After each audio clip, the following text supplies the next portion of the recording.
Hi everyone, my name is Alaina Moore and I am the Vice President of Palmetto State Watch. And today we have with us Jim Hiza. Jim, thank you so much for joining us today. Thank you, Alaina. So before we get started, could you kind of tell us a little about yourself and some of your background? Sure. So I was a CPA out of college, ironically working for one of the big banks that we're going to talk about today. um, I didn't stay there very long, and then I went into financial planning. I had my own practice. I was in that business for about 15 years. Sold it to Ameriprise after 08, 09, when I realized that Wall Street was a casino and few people could win consistently. The house would win most of the time, and found alternative investments through oil and gas royalties, which I'm in that business today. Now it's morphed. It originally started out managing hedge fund money in New York, ironically, to buy oil and gas royalties in Texas and wherever. And now all we do is bring those deals, which is deed to title real estate, down to individual investors. So I don't deal with hedge funds anymore. So you've been in the business for a little while when it comes to, Yeah. yeah. Yeah, 12 years oil and gas. Oh, wow. Right. So what are some things that you've kind of learned from that and how has that kind of made you dig deeper into this topic of digital currency? So the digging started in '08. I had my clients' money largely in real estate through '07, which was booming.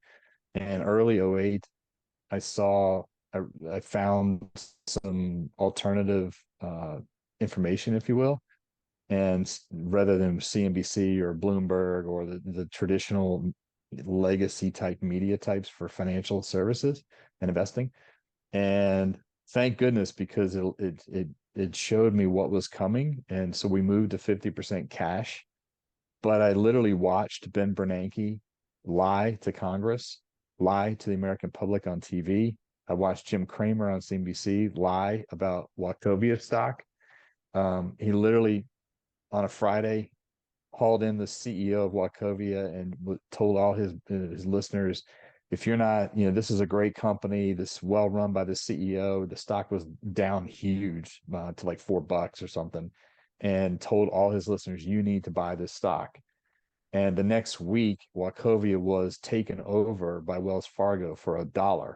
So down 75% from the previous week when Jim Cramer said to buy.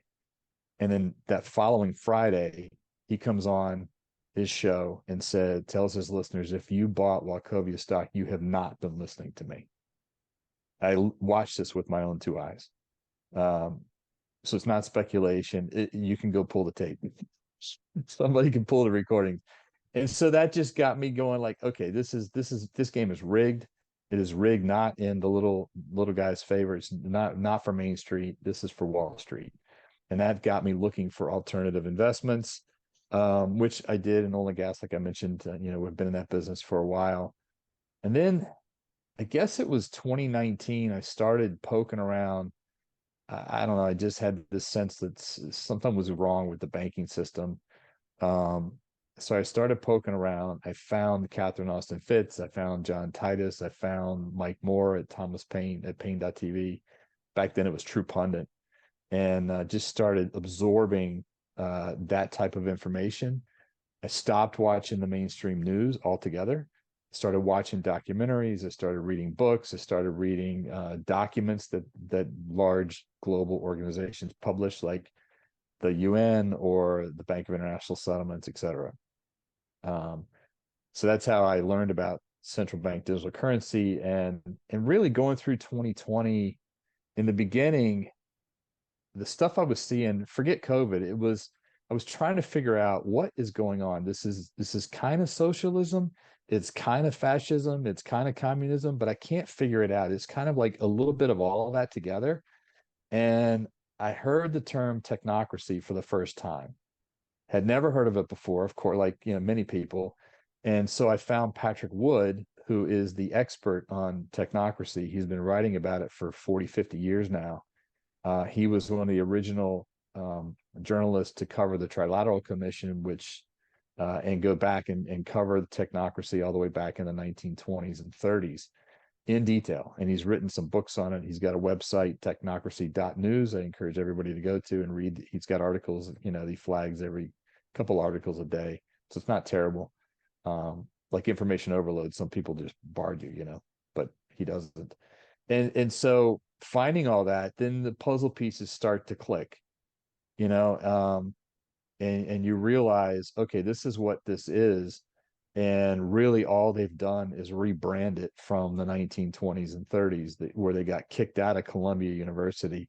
They got kicked out of the media, but they didn't die.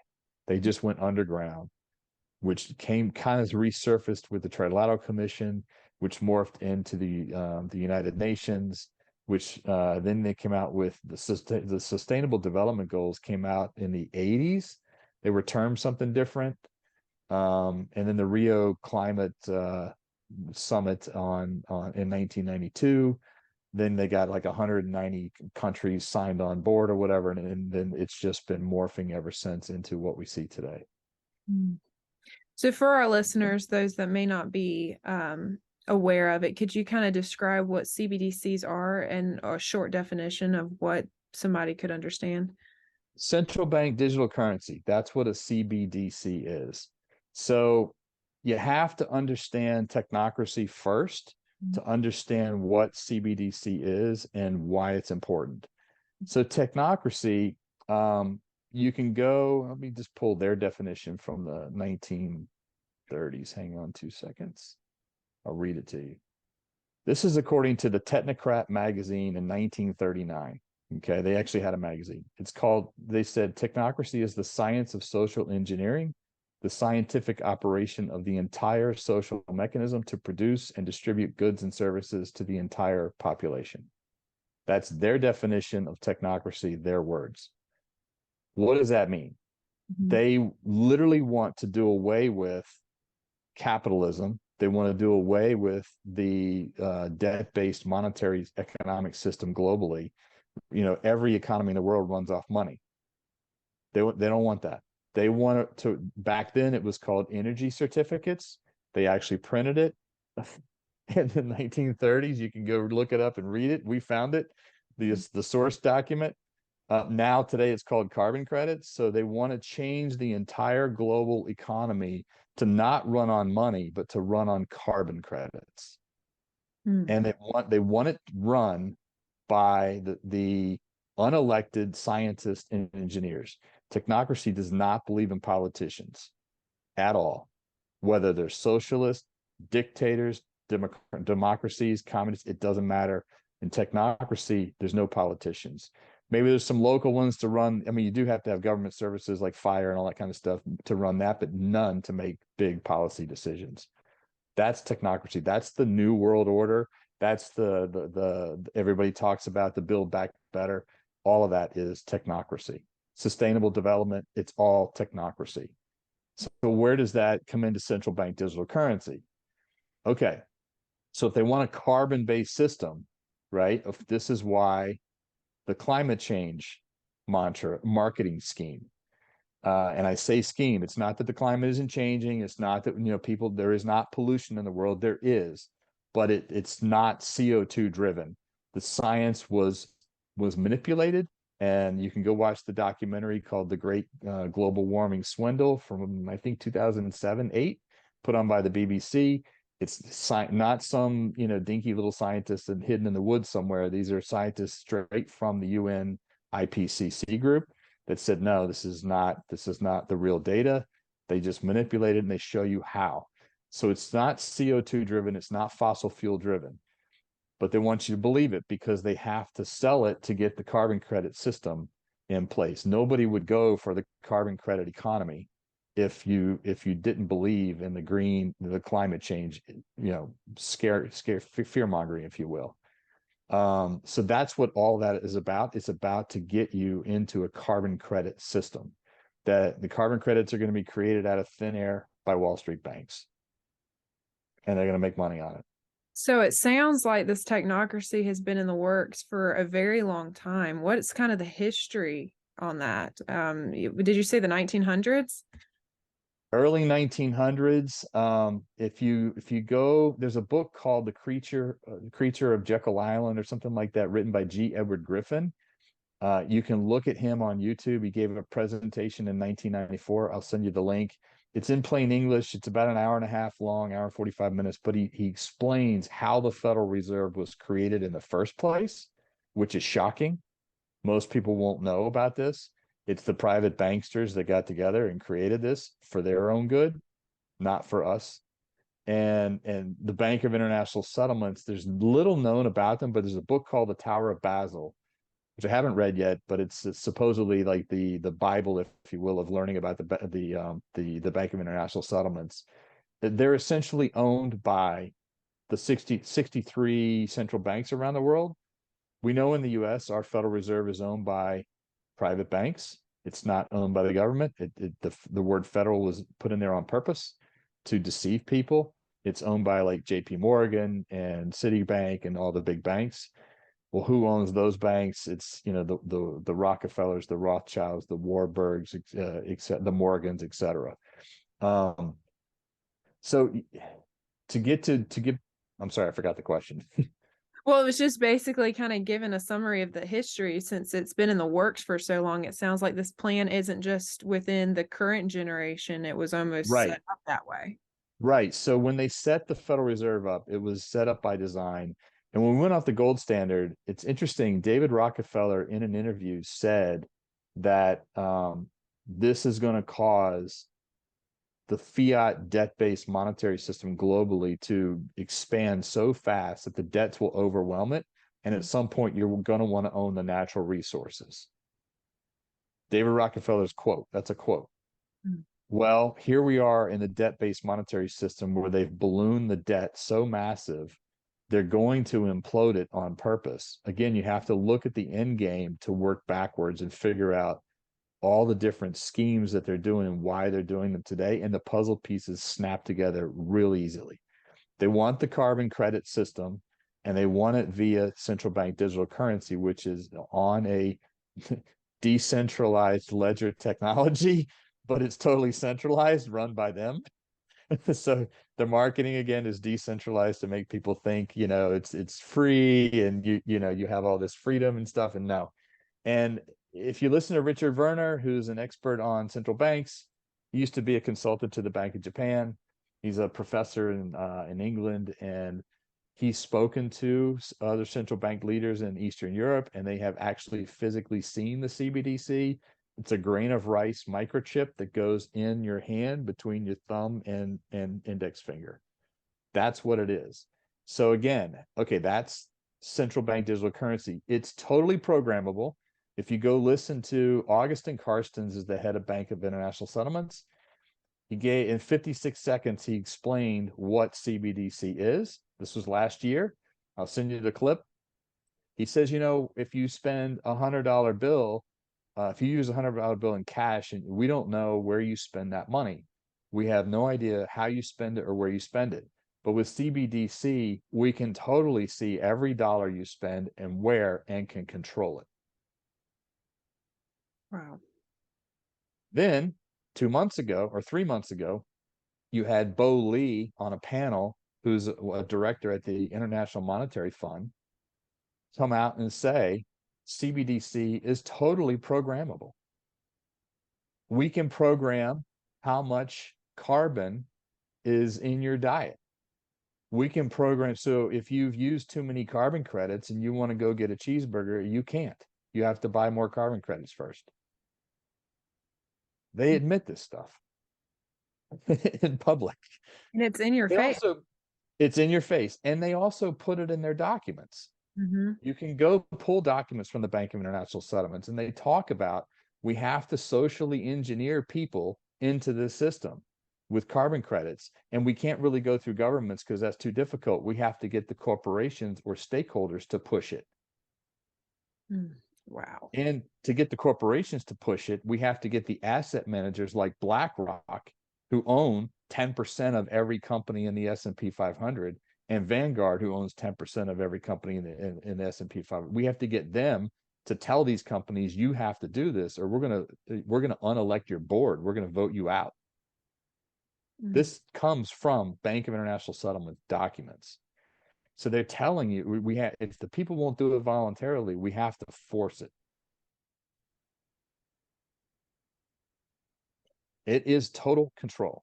Technocracy, CBDC, digital ID is total slavery.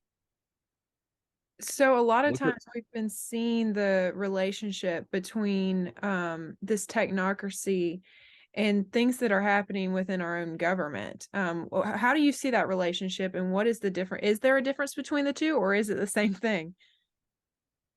the technocracy in our own government. Yeah, within the relationship with our government. So it's interesting. Couple of weeks ago on one of Mike Moore's daily podcasts, he typically talks for about an hour and then he goes through some articles of the day. Mhm. And of those articles, this was right when COP27 was going on. If you don't know what that is, you got to get up to speed. That's their, get-togethers and scheming and figuring out what's next. COP27, they made all these announcements. You had Macron speaking, you had Trudeau speaking, and all these politicians, whether it was from France or Canada or the US, spewing these data points or these policies, if you will, right?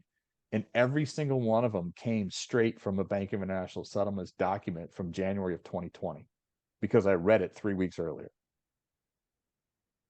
Wow. So who runs the government? Mhm. At DC, it is not the politicians. And if you go watch a documentary called The Swamp, it follows Matt Gaetz around and Thomas Massey. The thing that really hit home for me with that was Matt Gaetz is in there as a House of Representatives, and he holds up this card, and it's a list of committees that he can sit on. And it's like a menu at a restaurant. Each committee has a price next to it. The lower level committees that really don't have a lot of power might be $100,000. The higher level committees, like the Intel committee, might be $1 million. And if you don't have, you have to pay that price to the party. You don't get elected on this committee because of your skills and your background.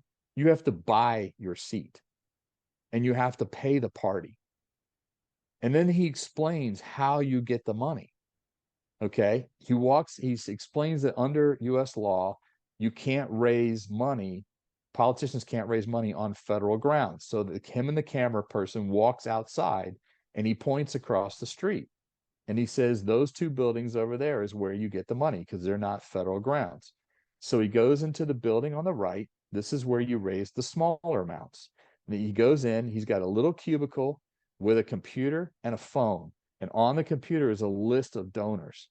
And he starts dialing to raise the 100 grand to write the check to the party to get this seat. Okay. Mhm. This is eye opening, right? Both parties work the same way. And then, so the higher level committees that are $1 million, you go to another building where all the NGOs are, and you have to sign an NDA to get their money and agree to their terms. Wow. And you have to pay the party. So who controls government? It's the The, technocracy. the oligarchs, the banks, big pharma, big ag, whoever, all the big corporations control these NGOs, control the parties at the top. Nobody's getting on a committee without doing what they're told, which means they have no power. And if they don't listen, then they just get replaced They get replaced. by who will buy into Who it. writes the legislations? The NGOs. Mhm. Industry writes the legislation. You can learn that by just watching other documentaries. I remember one, Netflix had a series of little documentaries on stuff, and I remember one on furniture killing kids. And it was IKEA's little dressers. Like when you opened up all the drawers, it would tip over and kill toddlers. And they're interviewing the U.S. regulatory head, what I don't remember what agency it was, head that regulates that industry. And she said, well, the industry, these rules are voluntary, and the industry wrote them. It's every industry is that way. The politicians don't write these laws. The NGOs do, or the corporations themselves do. and they get tweaked, obviously. This legislator wants this added in for their district, and this legislator wants this added in for their district, of course. But the overall general theme of all these policies and legislation is driven by the corporations. Now, I don't know how it works on the state level, but that's how it works in DC. So you see that, and then you go and listen to these. Now, when I hear Biden speak, or whoever Trump speak, or whoever, and I hear these policy things coming out, I'm like, this is not coming from that administration. This is coming from the UN, or this is coming from the Bank of International Settlements. It's eye-opening. It is very eye-opening. And I think we hear so many terms thrown around, such as big pharma. Big pharma is something a lot of people are talking about today. But like you Sure. were saying, it's all very connected. How do you see that connected with the banks and the digital currency and everything else? Is there a relationship there? Oh, I'm sure there is. Who started the pharmaceutical industry? The Rockefellers. Mhm. And James Corbett did 2 documentaries on big oil, and don't think it's about oil and gas. They're fantastic. It's the first one is how big oil conquered the world. The second one is why big oil conquered the world. And it goes into the history of pharmaceutical industry, how it was started, the history of the medical education system that we have today. The playbook will sound very familiar. The Rockefellers started the higher education medical schools system. They went to all the universities, and they said, okay, we're going to give you grant money, but you have to push the education towards pharmaceuticals, not the holistic way of nutrition and everything they were doing before. They went and paid or bought a bunch of newspapers, the media at the time, to discredit any doctors that were coming out against the pharmaceuticals that they wanted. And they went to and coerced medical boards to like take the licenses down of doctors that were against them. Sound familiar? Yeah, sounds really familiar. This was done 100 years ago by the Rockefellers. And then you look at, okay, who were the big banking oligarchs? It was the Rockefellers at Chase Manhattan Bank. It was the Rothschilds. It was Warburg. It was JP Morgan. Those are the big banking families around the world. The Rothschilds were also in oil, but they started in banking, came into oil. The Rockefellers started in oil, came into pharmaceuticals and banking. The Rothschilds are also in pharmaceuticals. So it's all interconnected. So it's almost as if we're cattle for just oligarchies that seem to have all of the control. So the question begs to ask, is there a way to stop technocracy and how far it's become already, or somehow to get involved in order to do a part to feel like, there's actually some type of control we have to where we can impact this for the better, since it's been working against us for so many years? Yeah, I don't know how you can do it through the elected people. Because if you, again, reading Technocracy, the Technocracy books by Patrick Wood, they have set up systems behind the scenes to usurp that power. For example, this is the big example that really caught my attention in one of his books. When the federal government passes an infrastructure bill, there's money for like fix roads and all kinds of things, right? Well, when the state or the city wants to get that federal money, it doesn't come from the federal government or the Department of Interior. It doesn't come from a federal agency. It goes to an NGO first. An NGO, a non-governmental organization run by the oligarchs. The money goes from our federal government to an NGO. The NGO then decides which city, which state gets the money and on what conditions. You don't obey, you don't listen, you don't want to agree with the conditions, you don't get the money. The NGO decides. Nobody elected them. You can't vote them out. You can't go around them. So I don't know how it's going to work from a political standpoint. I do know um, the biggest thing is people have to wake up. You have to get off your butts and read this stuff. You don't have to read, thousands of pages like I have, but you can watch a couple of documentaries, you can read a couple of books, and you can read, some articles maybe on like Patrick Wood's website or whatever, and just get educated and then start to pay attention. So I don't know if you've noticed out here in Dallas, it's really bad, but along the interstates, those big giant new light poles at interstate intersections. They're Yeah. like 200-300 feet in the air, and they look like little alien ships and stuff. They're going up everywhere. They're not just lights. And all these new street lights are not just street lights. They're called smart poles. Okay. Anything smart is sustainable development. Smartphones, smart poles, smart city, smart growth, all that stuff. It's all marketing. The smart meters that they're putting in houses. That too. That too. So it's all about tracking. They've got cameras, they've got listening devices, they've got license plate readers, they got RFID chips. They're not only tracking people, they want to collect that carbon data on a granular level all over the place. So, like for example, when I was driving to Dallas a couple months ago, I took the northern route and it was coming from Texarkana to Dallas for 90 miles. Those new light poles were along every exit. Wow. I mean, out in the middle of nowhere. And then you, like in Dallas, you drive through and you see all these new gadgets on all the intersection poles. There's not just cameras, there's all kinds of gadgets. So start paying attention to that stuff. Somebody implemented it. It's probably from the infrastructure money tied to the conditionalities from the NGOs, but pay attention to that stuff. Pay attention to the smart meters. Pay attention to what there's going on at a local level. But the biggest thing is the banks. The Achilles heel is the banks. How do you know that? Well, we know this run by the banks. The Bank of International Settlements is driving all this. Okay, they're the ones that want to control the CBDC, right? So they're at the top of the food chain. Or if you had like one of those FBI mafia like organization charts, they're the mafia don. Okay, the Federal Reserve banks are just below them. And then you have the UN below them, and the IPCC, and the Club of Rome, and City of London, and the Rockefeller Foundation, and the Bill and Melinda Gates Foundation. And then below them is the politicians.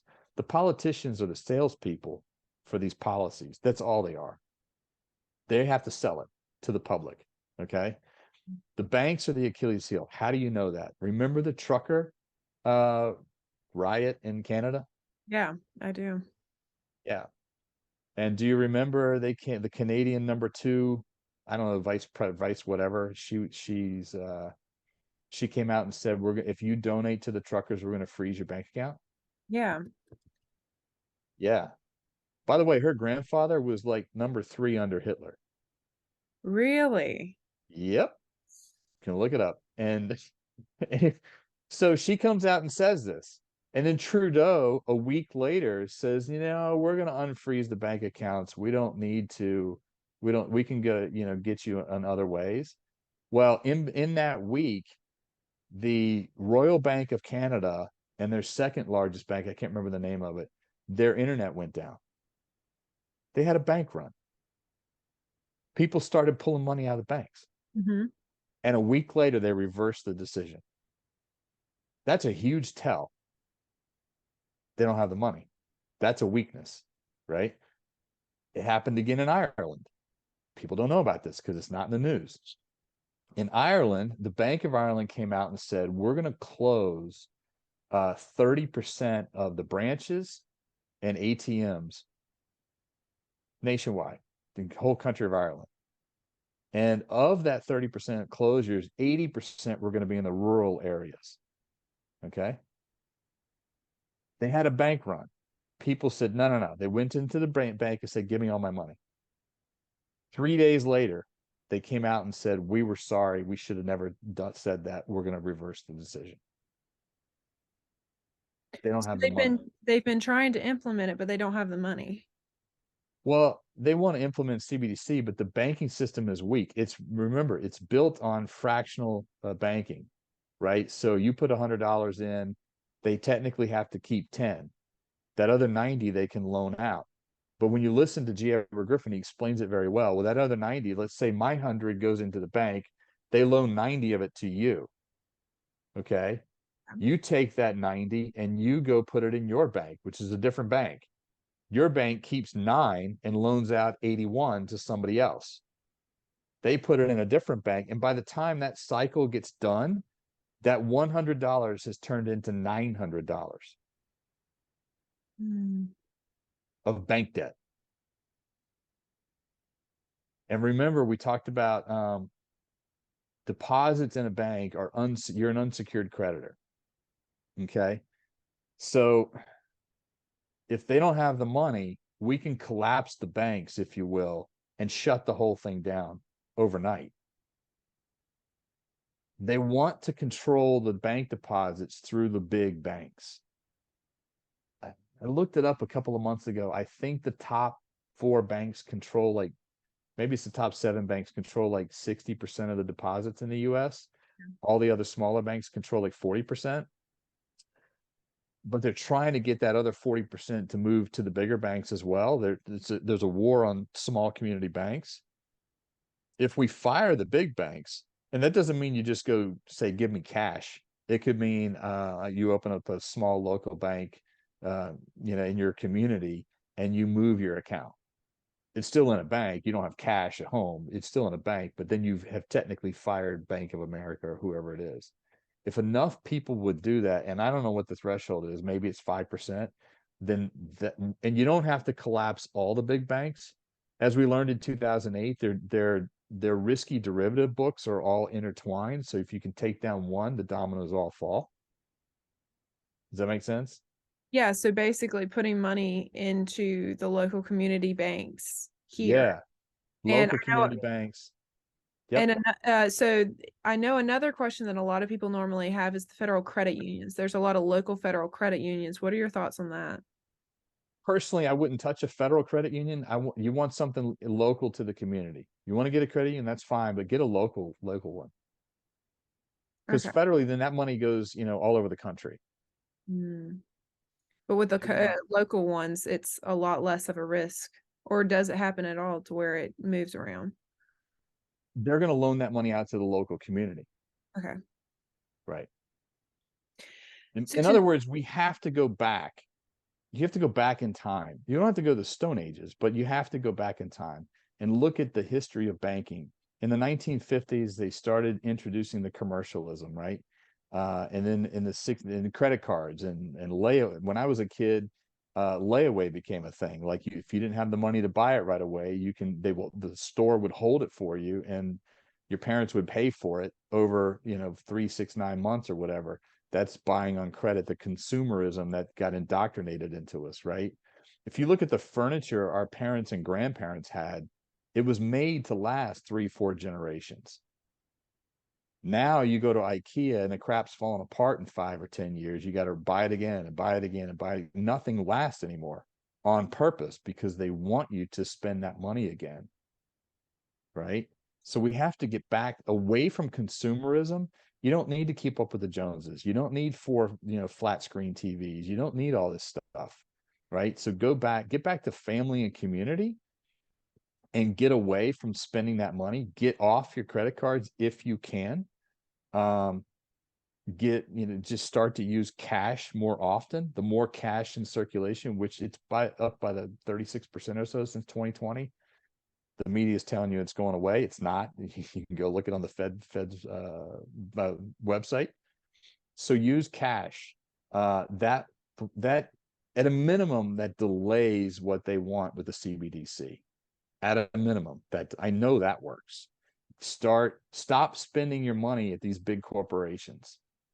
I still order stuff on Amazon from here and there, but otherwise I try to go to local stores, local restaurants, local hardware stores.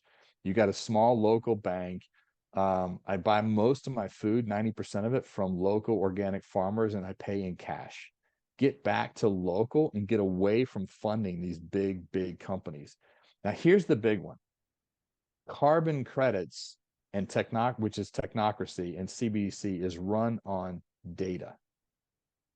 How do they collect the data from you? Online, the internet, your phone. Yep. You walk into a store, you pull up a web page, an hour later, and guess what the ads are? For that grocery store. The store you were just in. Mm-hmm. This is the data collection. I'm still looking for a cell phone that is just a cell phone with no internet. Mm-hmm. I can find a 3G, but none of the carriers will support a 3G. They'll only support 4G. So I'm still looking, but I am looking. It may mean we have to go back to a landline and have one of these as a backup for when you're traveling if you need it, right? But leave it off and in a Faraday bag so no internet, no data signal can get in or out. And by the way, these cameras and voice thing recordings are on all the time, even when your phone's off. Yep. Same with your computer and your TV. So that's data collection. If you have internet at your house, right? Yes. You have Wi-Fi, you have a router Yep. and a modem. That's Wi-Fi. That's data collection. Hardwire your house. Hardwire so that you are hooking whether it's your computer, your TV, or whatever, up directly to the line. There's no Wi-Fi signal at all. So by using Ethernet, I believe Yes. that's right. Yeah. Yep. And take the smart meter off your house. Mm-hmm. I know in Colombia it cost I think it was $160 or whatever to get it off, but they add it to your bill over 6 months. So it's not that bad. And then there's a $15 charge every month for them to send out a human being to manually read the reader. And it's not an easy process. You have to find the form, then you have to fill it out, and you have to send it to the right people. They don't make it easy, but you can do it. Yeah, I know. I had to get a medical waiver in order to not have a smart meter put on our house, and they continuously has come back, whether or not we're here, to try and install it, even though we've had a medical excuse for a very long time. So it's almost something you continuously almost have to fight. You have to stay on top of this stuff. And so that is social engineering. That's technocracy. If you don't do what we tell you to do, we're going to make it very inconvenient for you otherwise. Right? Mm-hmm. We're going to make what we don't want you to do inconvenient or more expensive on purpose. And we're going to make what we want you to do cheaper and convenient to get you to do what we want you to do. There's a great documentary called The Century of Self, 4 hours long, and it's all about social engineering and how to get crowds to do something. And it's the psychology of crowds. It's fascinating. And these people were so good. Albert Bernays and Freud's brother, I can't remember his first name. Mm-hmm. They were so good at it. The major corporations hired them for all their marketing advertisements, and so did governments. How ironic. It's funny how that works. Yes. It comes back. Yes.